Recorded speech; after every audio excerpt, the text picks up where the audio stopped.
Salut à tous, bon aujourd'hui on va aller teinter les vitres, je vais même essayer de teinter le pare-brise. Faut savoir que c'est moi qui le fais, qui fait tout seul, donc du coup je pense que j'irai teinter le pare-brise aussi un peu plus tard. Là j'ai pas trop le temps, désolé, elle est un peu sale, j'ai roulé, j'ai pas vraiment nettoyé la voiture, on le voit là, c'est pas très propre mais bon.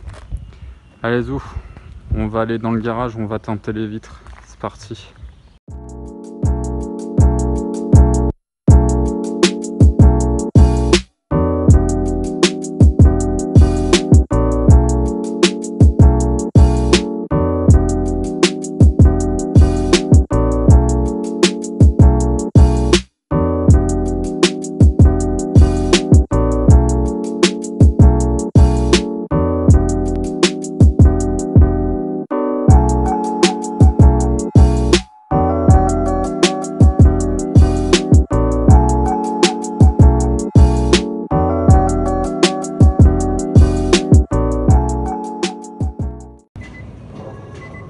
Normalement il faut poser en intérieur, mais à l'intérieur il y a mon bolide, donc du coup ça reste à l'extérieur.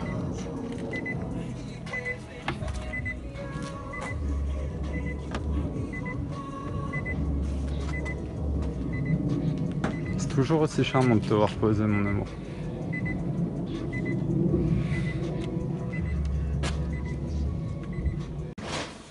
Donc là la voiture elle est finie, il reste quelques finitions.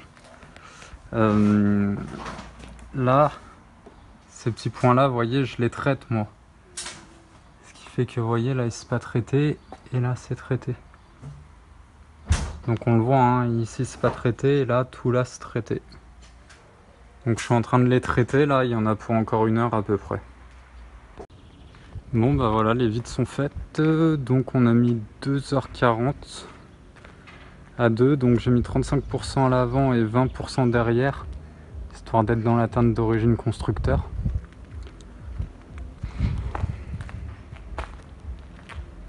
Vous voyez, donc ce que je vous disais, la sérigraphie elle a été traitée de long en large, partout d'ailleurs, regardez. Donc ce qui fait que ça fait vraiment une finition digne de l'origine.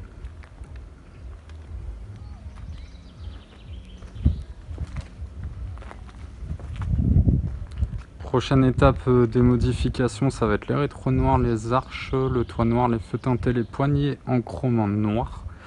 Et ah oui, les stickers de plaque en fond noir. Normalement c'est la première modif que je fais, mais là j'en pouvais plus du soleil, ça commençait à me taper sur les nerfs.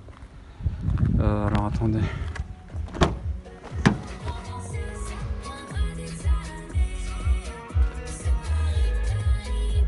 Ah oui, il va y avoir le pare-brise aussi. Il va être fait là, j'ai commandé le film, je l'attends. Bon, prochaine étape, ça va être la série 5.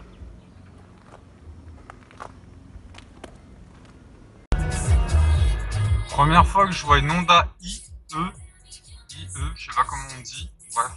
En tout cas, c'est la première fois et je trouve elle est vraiment magnifique cette couleur.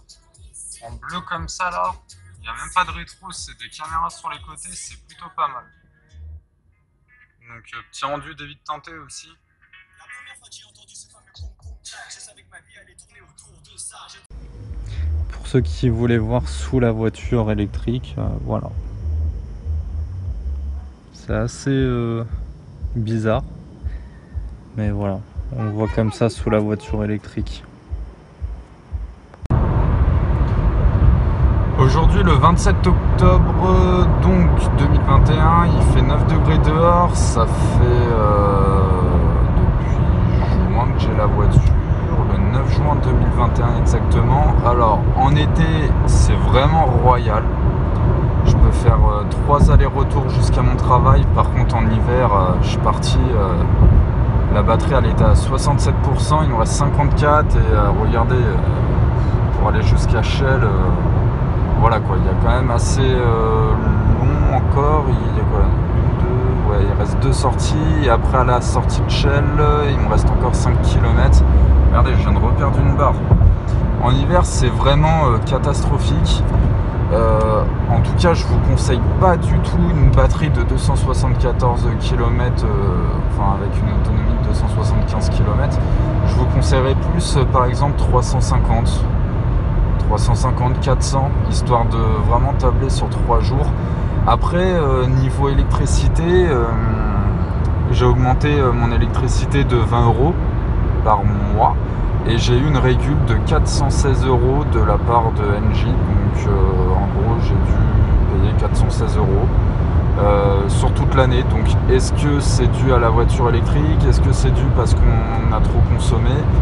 Je sais pas. J'en saurai un peu plus l'année prochaine au mois d'août. Donc je vous tiendrai informé de la situation. Mais ouais, là la voiture électrique, franchement, clairement, en hiver, regardez. Juste le siège chauffant, le volant chauffant et c'est tout quoi. J'imagine même pas avec moins 9 degrés ou moins 10 que ça va être. Par contre, si, il y a juste un avantage. C'est qu'avec avec l'application Nissan, je peux faire chauffer la voiture en parallèle avant. Bien évidemment, pareil, ça me prend 2% de batterie, donc ça à prendre en compte sur le trajet. Parce que 2% de batterie, c'est pas rien quand même. Et bah ouais, faut prendre tout ça en compte. Du coup, c'est tout un calcul à faire. Faut avoir le pied léger. Enfin, on peut même pas taper de pointe, sinon on perd 2% d'un coup. Franchement, ouais, en ville, la Leaf 40 kWh, c'est très très bien. Par contre, si vous faites de la nationale et de l'autoroute avec des montées et descentes, je déconseille. Là, de toute façon, au mois d'août de l'année prochaine, je vous ferai un petit compte rendu détaillé de l'année. Et pareil, je vous ferai compte des défauts que j'ai trouvés sur la voiture. Voilà. Aujourd'hui, on est le 21 janvier 2022 et je fais un petit retour sur la Leaf parce que ça fait longtemps que j'en ai pas fait. Et ben, avec des températures en dessous à 5 degrés, c'est vraiment catastrophique. Oh, une autre Leaf, première génération. Oh bah il doit rouler à 90, normal.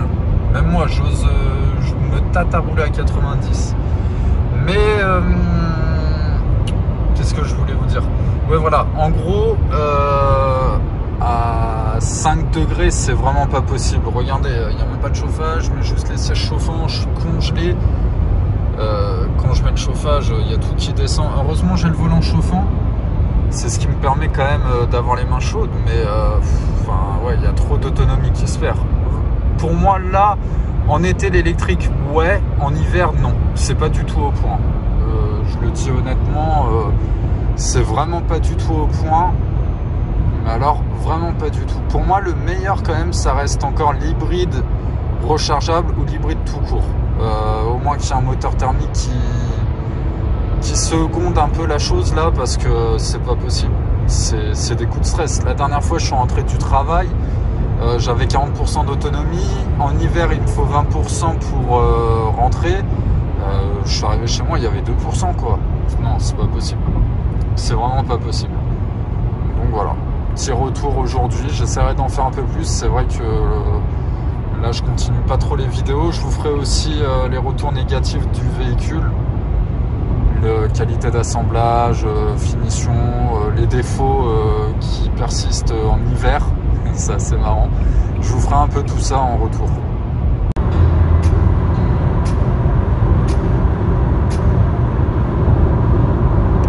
Pourtant on n'est pas le 14 juillet hein. On est le 15. Ouais, c'est pas mal. Bon, aujourd'hui sur la Leaf, j'ai fait les feux teintés avec les trucs en blanc, les répétiteurs, l'anti-brouillard. J'ai fait les clignotants avant. J'ai fait le feu stop. Et là, je suis en train d'appliquer, vous voyez, une protection pour le pare-choc. Je vais vous montrer tout ça dehors. Pour aujourd'hui, j'ai pas filmé quand je faisais la modif, mais j'ai teinté les clignotants. Ah, les feux. J'ai volontairement laissé le blanc parce que je trouve ça fait joli. Ça fait un petit rappel avec la plaque d'immatriculation.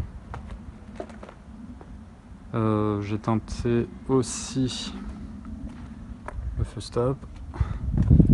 les répétiteurs, le feu anti-brouillard et j'ai apposé une protection, je sais pas si vous la voyez là, ah, elle est là. Donc voilà, c'est en train de sécher. On verra bien ce que ça donne. La prochaine étape, j'aimerais bien enlever ça, mais on le retrouve nulle part et chez Nissan, ils le valent à tout prix. La prochaine étape, je pense, ce sera le covering. Toit, rétro. Et les arches peut-être, les poignées aussi. En tout cas, ils étaient durs à faire, hein, les feux. Oh là là. Mais, vous voyez, mais ça va partir, ces tout petits défauts là, ça part. Normalement, ça va se tendre. J'attends qu'il y ait un peu de soleil parce que là on est en fin de journée, du coup il n'y a plus trop de soleil. Mais ça lui fait vraiment un boule magnifique. Bon alors, aujourd'hui on va tester la wallbox qui a été installée. Hein. Ils disent qu'il faut mettre 9 kg VA, sauf que j'ai un 6 kg VA. Donc on va voir si ça pète. Alors, tu branches là-dedans je pense. Oh, et encore. Ah si, tu branches là-dedans. Ok, donc là j'ai bien la lumière qui dit que ça fonctionne. Et là, je branche à la voiture. Est-ce que ça fonctionne? Ça fonctionne. Et est-ce que ça pète? Non, les plombs ne pètent pas. Donc, j'ai bien la lumière bleue qui fonctionne. Là, ça prend bien en compte ici. Voilà. Donc je pense que ça n'a pas l'air de péter. Non, le compteur il fonctionne. Ouais, il fonctionne. Bon, on va voir, je vais rien utiliser, on va laisser tel quel et on verra bien. Et je dépose la voiture en carrosserie là, il va me refaire l'aile. J'avoue, je vous ai pas montré encore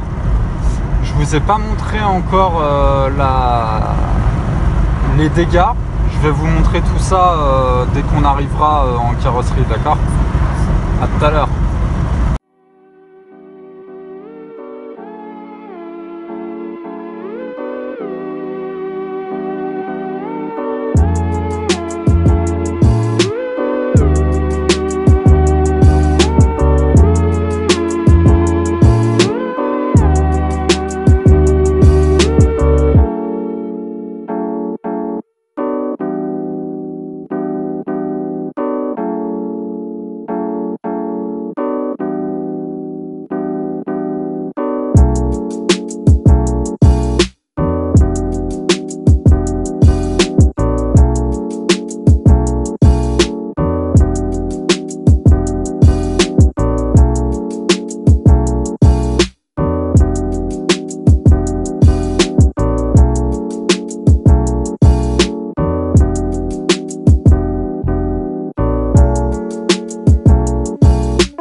Oh, il a sorti le BM et la Honda, magnifique. Ça c'est ces deux voitures avec la 206cc, elles sont sublimes.